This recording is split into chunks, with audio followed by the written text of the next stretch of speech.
and welcome. You're watching The World Report. Well, let's just talk about our first story, and that is US President Donald Trump and Ukrainian President Zelensky has claimed that progress on Ukraine's peace plan.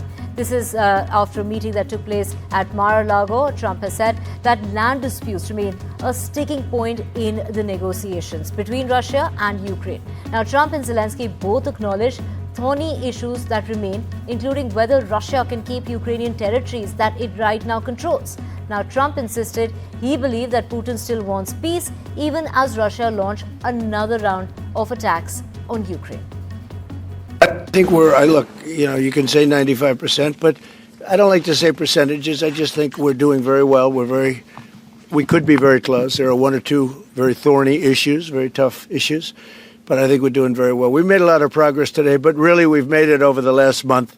This is not a one-day process deal. This is very complicated stuff. But I think when the president says 95, I think, could be close to 95%. Yeah. Anticipate going to Ukraine if you can get to an agreement? You're welcome. I know. Always. So I'm not sure that it would be really necessary. But if it would help save 25,000 lives a month or whatever it may be, I would certainly be willing to do that. Now, hours after Bangladesh's National Citizen Party, the NCP, announced its decision to join the Jamaat-e-Islami-led alliance ahead of the general elections coming up next year, now triggering an internal drift, the party convener Nahid Islam clarified that the tie-up was purely electoral and not rooted in ideological alignment. Meanwhile, protests demanding the justice for the killing of the student leader Osman Hadi continues, and it has continued for 3 consecutive days as the Inqilab Moncha has now stirred. This is, what is really rocking Bangladesh at this particular point in time, and NDTV continues to track all the latest developments from Bangladesh. It's my colleague Ankit Tyagi getting us this special report.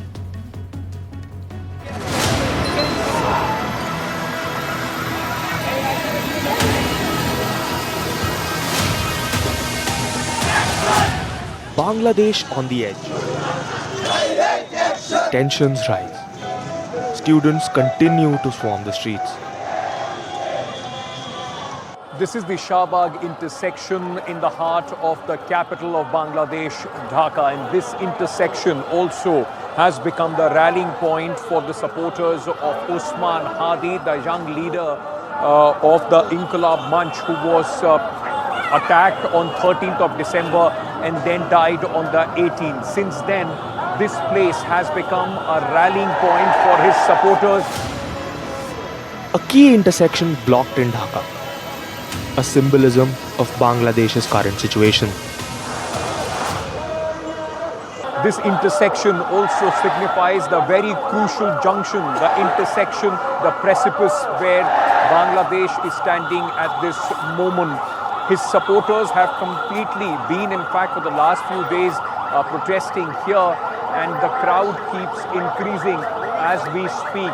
You will see all across young students, those who have come out in support of Osman Hadi. The Yunus government under constant threat. Student voices rally against the establishment.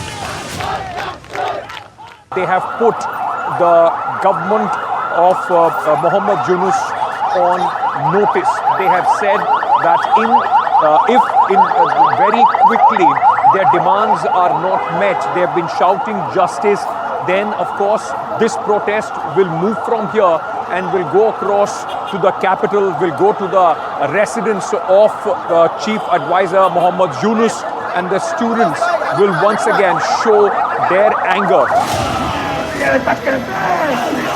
The protesters remain stern over their demands.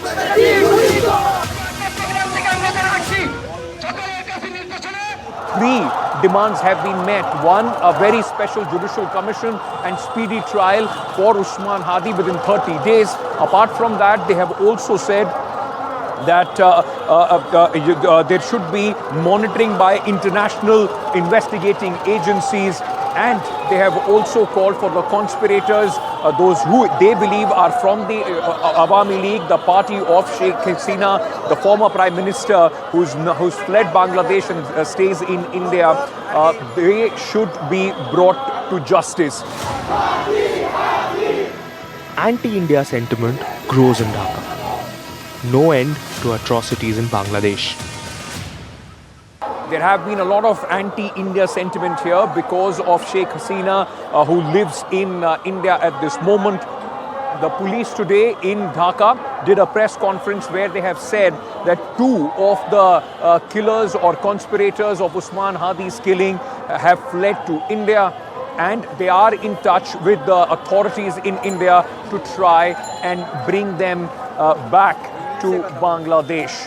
This is a special report coming in from Dhaka with my colleague Momin Ankit Tyagi, NDTV.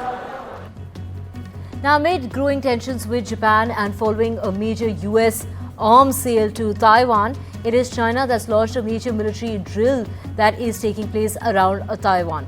A move aimed at the encircling and blockading. As far as the island nation is concerned, Taiwan has condemned the drills, deploying troops and missile systems to monitor the situation, with the focus really being the forces are on high alert at the moment. Visuals show Chinese jets and warships conducting live fire drills. This is deploying troops, warships, fighter jets and artillery for its Justice Mission 2025 exercises. This marks China's 6th major round of war games since 2022 and follows growing pressure over Beijing's territorial claims after Japan suggested any Chinese attack on Taiwan could trigger a military response from Tokyo. 海空战备警巡，夺取综合制权、要岗要域风控、外线立体涉阻等科目，建基多项抵近台岛、诸军兵种联合突击，旨在检验战区部队联合作战实战能力。这是对台独分裂势力和外部干涉势力的严重警告，是捍卫国家主权、维护国家统一的正当必要行动。 持台海与印太和平稳定是国际社会高度的共识。中国解放军在我国周边实施针对性的军事演习，不仅粗暴破坏了台海以及印太区域的安全稳定现状，更是对国际法与国际秩序的公然挑战。对于中国当局无视国际规范，以军事恫吓手段威胁周边国家，我国表达严厉的谴责。 Now, in a shocking incident coming in from New Jersey, 2 helicopters airlifting patients collided in mid-air and crashed on a Sunday. Videos show the chopper spiraling out of control after the crash and thick black smoke billowing into the sky, with flames visible at the crash site as the police and the fire crews as well as paramedics rushed in. While one chopper was completely engulfed in flames, the other crashed into a nearby forested area. One person has been killed in the incident, while another remains critically injured. Now, it's Sal Celipino who owns the cafe. This is very close to the airport area. The pair frequented, they had been visiting that restaurant frequently. The pair dined at his cafe and he had watched them take off. It was shocking. Thanks, Still shaking. You're welcome. Good to see you. Take care. That happen. They were just at our cafe having breakfast. They're regulars. They come in every week or every other week. They fly in together. Sure. They seem to be very nice people. They're very kind to all of the workers, the staff, and all. And US President Donald Trump is due to meet Israeli Prime Minister Benjamin Netanyahu, and that's going to be taking place at Mar-a-Lago in Florida. They aim to boost a US-brokered ceasefire in Gaza, which faces challenges as it looks to move into a more complicated second phase. Challenges in the next phase of the ceasefire include the deployment of an international stabilization force and a technocratic governing body for Gaza. Additionally, the disarmament, this is going to be taking place as far as the disarmament of Hamas and further Israeli troop withdrawals are concerned from the territory are some of the other challenges that they're facing. With that first phase nearly... Americans are eager to move on to the ceasefire's second and more complicated phase. That includes the disarmament of Hamas, the beginning of reconstruction in Gaza, a possible Israeli pullout from parts of Gaza that it still controls, the formation of a new Palestinian government, and the deployment of an international security force that is expected to help enforce this very fragile ceasefire. And Claudia Sheinbaum said on Sunday that at least 13 people have died in this is in the inter-oceanic train derailment that's taken place in southern Mexico. Officials said that at least 15 people were injured in the accident, which halted traffic along a rail line. The inter-oceanic train linking the states, this is derailed as it passed a curve near the town of Nizanda. Officials say that 241 passengers and 9 crew members were on the train when the accident occurred. Pues no supimos ni qué pasó, nada más de repente cuando vimos ya estábamos abajo.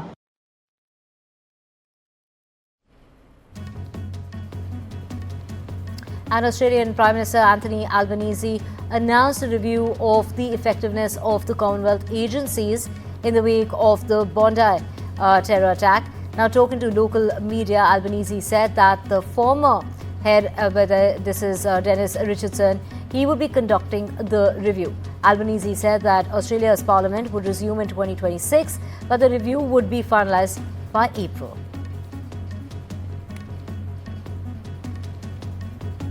Mr. Richardson will assess whether Commonwealth agencies perform to maximum effectiveness. He will consider what these agencies knew about the alleged offenders before the attack, the information sharing between Commonwealth agencies and between Commonwealth and state agencies, what judgments were made and actions taken by agencies, whether there were any additional measures Commonwealth agencies could have taken to prevent the terrorist attack. A knife attack outside Suriname's capital killed at least 9 people, including 5 children. Officials said that the victims included the attackers' children and neighbours who came to their rescue. Now, neighbours say that the attack began after the suspect, a 43-year-old male, had an argument over the phone with his wife, with whom he no longer lived. Now, the neighbour said that after the suspect's wife said that she would not pick up the children but would instead send someone else for them, the suspect attacked his kids with a knife and also went after the neighbours in their homes. 2 popular leaders have formed an alliance ahead of the March parliamentary elections. These are the elections that are going to be taking place in Nepal. The alliance is set to challenge the older parties which have dominated the Himalayan nation's politics for over 3 decades. Rapper turned Kathmandu mayor, we're talking about Balindra Shah, a popular elected official, joined the RSP, the Rashtriya Swatantrata Party, and the party is led by a former TV host turned politician. We're talking about Lamechani. And it is Kosovo's acting Prime Minister claiming victory on Sunday after a second attempt this year to elect a government. Kurti's party won an early parliamentary election in the country by a clear margin, near complete. This is as far as the preliminary results have showed. The Self-Determination Party won nearly 50% of the ballots, far ahead of the opposition, the Democratic Party of Kosovo, with 21%. The snap ballot was scheduled after the Self-Determination Party failed to form a government despite winning the most votes as far as the elections that took place on the 9th of February. I look forward to continue in the 3rd mandate as Prime Minister of the Republic of Kosovo, and I will serve with all my knowledge and ability according to our program and with my excellent team next 4 years. Once the results will be certified by Central Election Commission, we should swiftly constitute a parliament out of 10th legislature and then form immediately new government. Now, Indonesian rescuers are searching for a Spanish soccer coach, Fernando Martin, and his 3 children after a boat carrying 11 people sank 3 days ago. According to rescuers, they have recovered the body of a female victim believed to be among the family members who were vacationing in the national park area. Rescuers have discovered that the body floating near the northern waters was about 1 kilometer from the site of sinking. Now, the Israeli army withdrew from the town of Kabatia in the West Bank on Sunday in the northern western bank area. Now, it is the Israeli troops that maintain a tight siege on the area for 2 days. During this period, the local economic activities have come to a complete standstill and infrastructure and residents' properties were severely damaged. Palestinian Prime Minister has ordered the government departments to promptly repair the local infrastructure and restore public services. Now, following the death of a 44-year-old Indian origin man who died while waiting for over 8 hours for medical attention in Canada, space and tech billionaire Elon Musk has now slammed the Canadian healthcare system. Replying to a post on X which highlighted the plight of Prashant Srikumar, Musk has called the Canadian medical care inefficient and the government healthcare was not up to the mark. He compared it to the US Motor Vehicle Department, which is criticized by many for its inefficiency. Srikumar was taken to the hospital with a suspected cardiac arrest and unfortunately died after waiting for over 8 hours and not getting the treatment that he needed. The Ministry of External Affairs also took note of the incident and asked for the concerned authorities to take responsibility. Additionally, we have a GoFundMe fundraiser campaign that has now been launched in order to support the family of the victim. The death of a person of Indian origin, Prashant Srikumar, in Edmonton in Canada, while waiting for 8 long hours to see a doctor, has sent shockwaves across Canada and sparked a fierce debate once again on the crippling healthcare system in the country. Overstretched and under-resourced, a system that is failing to meet the demands of the population. With this, there is a renewed call rather, for cutting of red tape to prioritize critical patients as well as for more medical accountability and responsibility. The government of Alberta has ordered a review into the matter. The Minister for Hospital and Surgical Health has asked 2 agencies to conduct a joint probe into the factors and the circumstances leading to the death of the 44-year-old man. The Premier of Alberta, Daniel Smith, while extending condolences to the family, has also promised a review. Meanwhile, the Canadians are once again demanding better public health care and more investment and expenditure by the government, while making it more affordable, also making it efficient. Amidst the debate around public healthcare, ironically, Elon Musk has also jumped into the debate, saying and comparing rather the Canadian healthcare system to a DMV, suggesting that it is inefficient and bogged down by bureaucracy. And it's South Korean president who has apologized to the families of the 179 people who died in the air crash a year ago. Now, the president has promised to reveal the truth behind the worst aircraft accident that has taken place on the country's soil. The relatives of the victims have demanded answers about the accident after investigators delayed releasing a report on what went wrong when the jet slammed into an embankment at the end of the runway. Now, according to local authorities in China's Taiwan region, no severe damages occurred amid the earthquake in Taiwan. The 6.6 magnitude earthquake hit the waters, and this is what authorities have issued. They have gone ahead and issued alerts. These are warnings of aftershocks and urged residents to evacuate. Now, if they found structural damage to their homes, though reports so far there are no reports of casualties or property damage that have been released yet.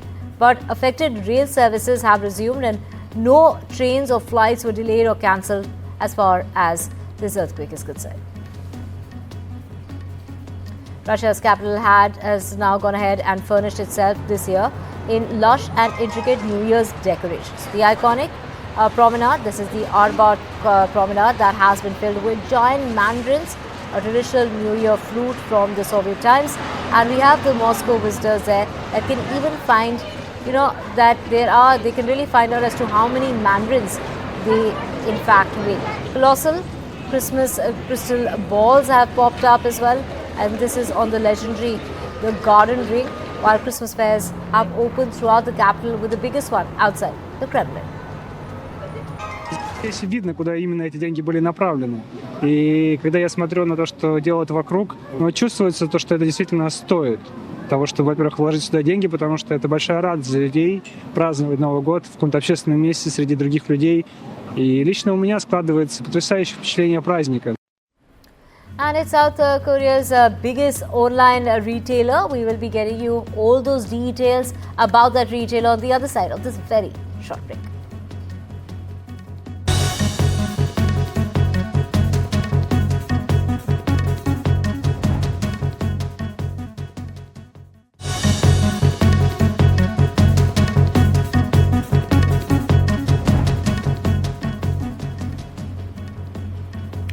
Welcome back. Now we have news coming out of South Korea, and its biggest online retailer, Coupang, has announced compensation worth more than $1 billion to customers affected by its data breach. The retailer said that it would start offering vouchers worth up to $35 to each of its 33.7 million customers. Coupang is reeling from the fallout of the data breach, which prompted a government probe and disrupted the lives of millions across Korea. The founder, Kim Bom, apologized for the leak and faced criticism for failing to attend parliamentary hearings. The latest edition of the Globe Soccer Awards were held in the United Arab Emirates, and its Portuguese superstar footballer Cristiano Ronaldo was recognized as the best Middle Eastern player for his performance in the Saudi Pro League. The icon has mentioned his fiancée Georgina Rodriguez as his wife in his acceptance speech.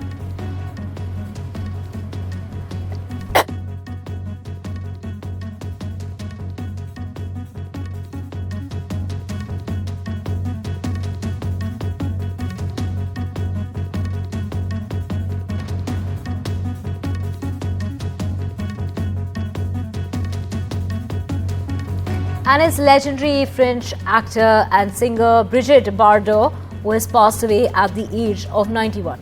She was known for her fearless femme fatale roles and was a cultural phenomenon.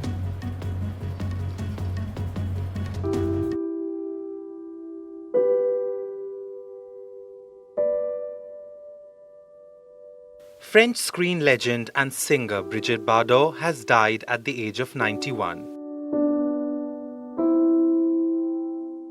Known for her effervescent French beauty and bold on-screen role, Brigitte rose to fame with her 1956 film And God Created Woman. With a strong screen presence and sensual laid-back French attitude, she defined an era and became a sex symbol in the 50s and 60s.